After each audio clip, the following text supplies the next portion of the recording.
How you guys doing? How you guys doing today? So I was inspired today because I watched Jonathan Kleck, his testimonial. I've been meaning to do one for a while, so I guess this is about the right time to do one. Pretty much the day I was blessed by the Holy Spirit. This is my testimony of what made my awakening happening.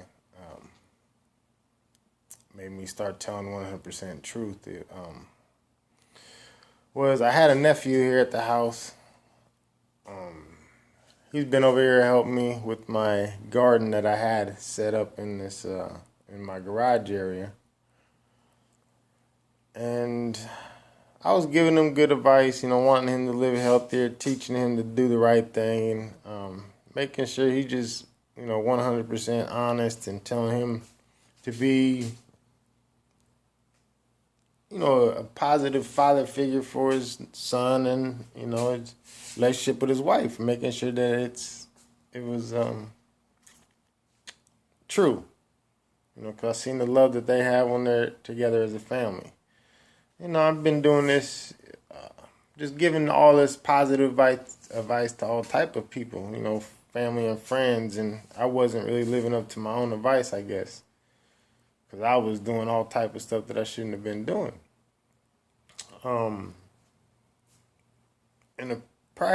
few weeks prior to that day, my son went into the hospital for, I guess it was supposed to be a ammonia incident. It was turned into a deeper asthmatic issue with those vape pens, and he could have died. He was in ICU, and tubing in his throat.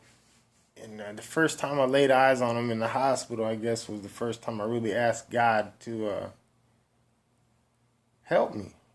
And before that, I was a good person before that, but I always never really asked God for anything. I've always just believed in something. But I've done wrong and I've done right. I just,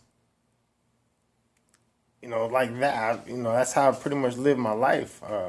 But that was the first time, seeing my son in the hospital, potentially almost dying before me. And that's when I asked God to help me, help my son, let him live, help him. And I guess I prayed. I prayed for my son, and, just from the family and the friends that had all the support. And that's what triggered it, I guess. I finally asked God to help me in something. So he just started opening my eyes up for the following couple weeks after that, just to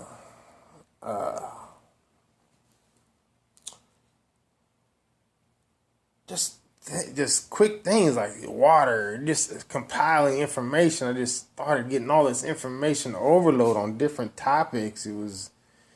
And then that evening, when I had my experience, it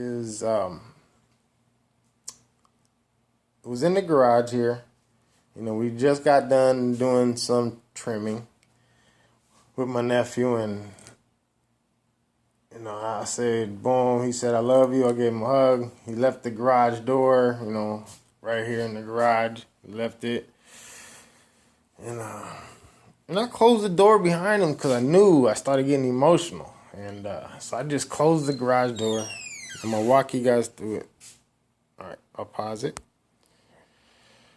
All right, yeah, so as soon as I closed the door, I gave a couple minutes. I was leaning. I remember leaning against the door and turning around, just looking at everything, and I just melted. I just fell down. Emotionally, just crying. Probably, I would say for a good 20 minutes, I just lost track of time. But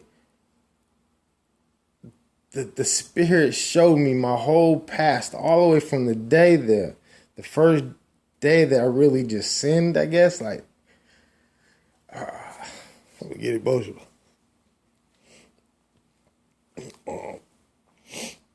Cause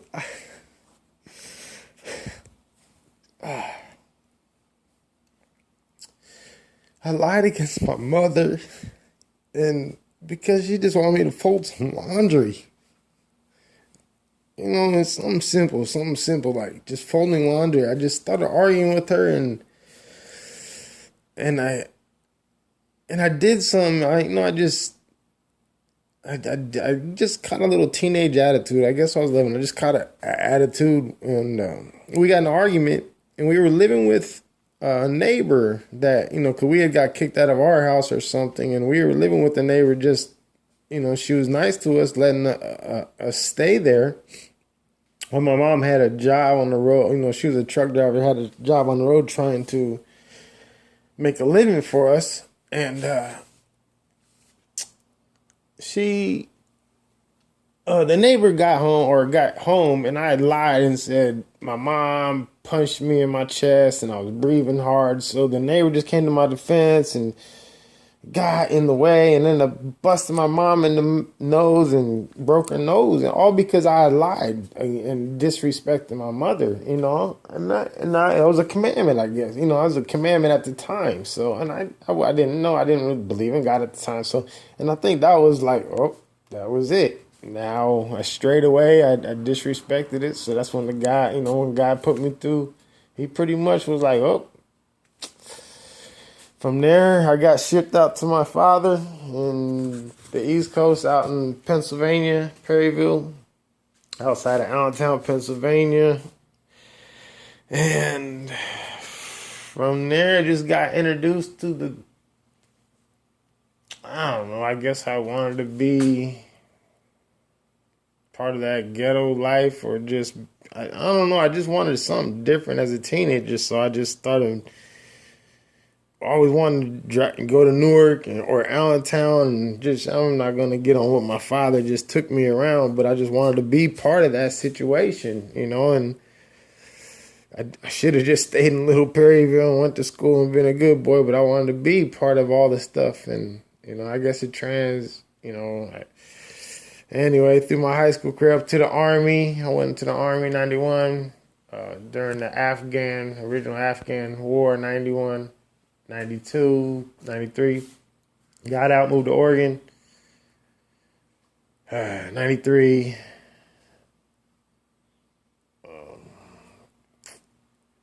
had a few children with one of my exes, just did my thing out here. Anyways, okay, back, just get to anyway, all the way up to my future now, married with the kids, and just what I was doing, had everything, all the plans, just, almost 80 plans going in process, no medical cards, no nothing. I was doing it illegal. Anyway, the Lord told me that I was on my way to prison. I knew I was jeopardizing too much. I had my kids still here, grandchildren around, and I was jeopardizing too much. And if I didn't change and if I didn't completely do 100% reversal, these are the things that were headed in my future, and the Lord blessed me with that sight, with the Spirit. So by the time I got up, cleaned myself off, and I knew I had to run. So I ran upstairs, ran up here, up to the house. My mom was sitting on the couch. My wife, my kids, all, and I just started screaming like, Mom, God is real. He just showed me God is real. He just showed me what I got to do. You need to help me. And I was like, I need to call Jill, my sister. I was like, I need to call her and tell her. I said, I got to do these things first. Mom, come downstairs and help me. She was like, what? So everybody thought I was panicking. So everybody's like, my mom's all right. And, my daughter ran upstairs, got my wife. And I was like, Mom, come downstairs. So I start coming downstairs. I start ripping all the plants out of their buckets. Boom, boom, boom. Ripping everything. Ripping all the plants. Shoving. Just everything. I was like, Mom, I got to get these to the garbage. I got to get rid of them right now. This is what I need to do. I need to change my life. This is what God. And she was like, have you been drinking? And, because I don't really drink. She was like, have you been drinking? I'm like, no, Mom, I don't drink. I haven't drank in 3 years. She was like, have you took any pills? I was like, no, I haven't took any pills. I haven't done. I just need to do this. The Lord told me I need to do this.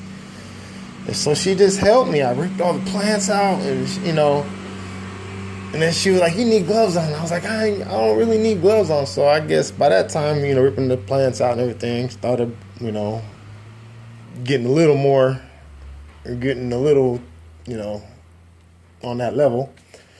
But anyway, I got all the plants ripped down and I started throwing them out. And by this time, my wife, she called two of my friends to say, come over here and get, to help me out. My husband's tripping. And at the same time, my wife, I just want to be truthful with her. I just want to tell her everything. But I knew I couldn't do it in the situation I was. Like my mom was telling me, she goes, you need to go take a shower, get cleaned up. Because if I was dirty, I had dirt everywhere, all over my arms, everything. I'm just running through the house. House is just muddy and trying to just throw everything in the garbage I'm like, babe, I said, I gotta tell you this, I gotta tell you something. This is wonderful. God is real. He's showing me these things. Oh my God. And I'm like, this is great and wonderful. So, but my mom was like, you need to take a shower. So all right. So I just stripped butt naked in the living room. I'm not in the living room, but on the way up the stairs. By this time, my wife has already sent my daughter to our friend's house, so she didn't have to. She wasn't witness to none of this. So no, we had no kids at the house, so nothing like that. I wasn't scaring no kids here. It was just me, my wife, and my mom at the time. By the time I was not really freaking out, but being blessed, by the Holy Spirit. So my mom was like, "Come and take a shower." So the whole time, I'm in the shower, running up here. So my mom's giving me a shower, man. I'm grown. I'm 42 years old. My mom's giving me a shower in here.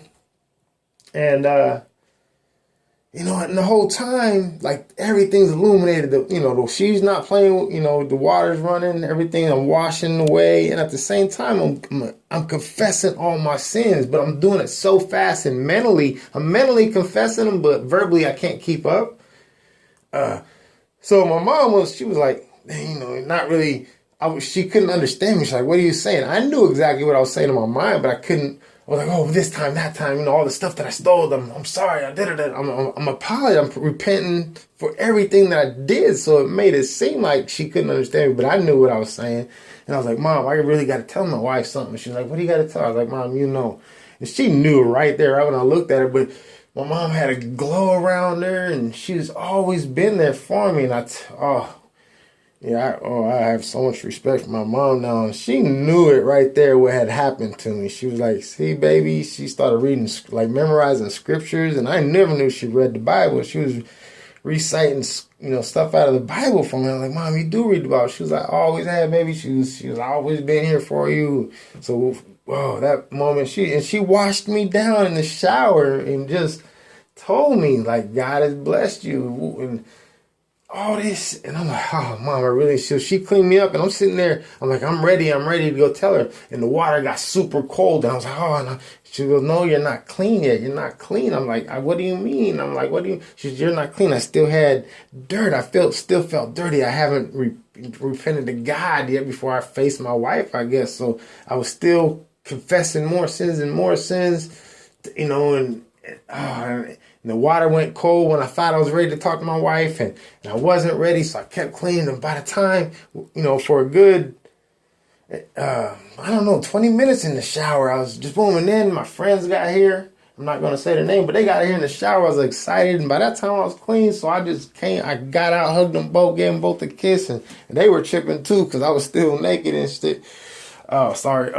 But all right, so anyway, they get over. My wife gets me dressed, and I'm like, babe, come downstairs. So, we come downstairs, and I got my friends on the couches, and I turned around. I was like, babe, I got to tell you something. I sat her on the stairs, and I told her. I just got down. I was like, babe, and I just told her what, and stuff. And if you guys want to, if you guys know my wife, you could call her and ask her what I told her. Anyway, it's made our relationship stronger. But hey, that's my testimony. And if you guys know me, want to get a hold of me, we could go further on it. But hey, stay blessed, everybody. Love each and every one of you. Peace.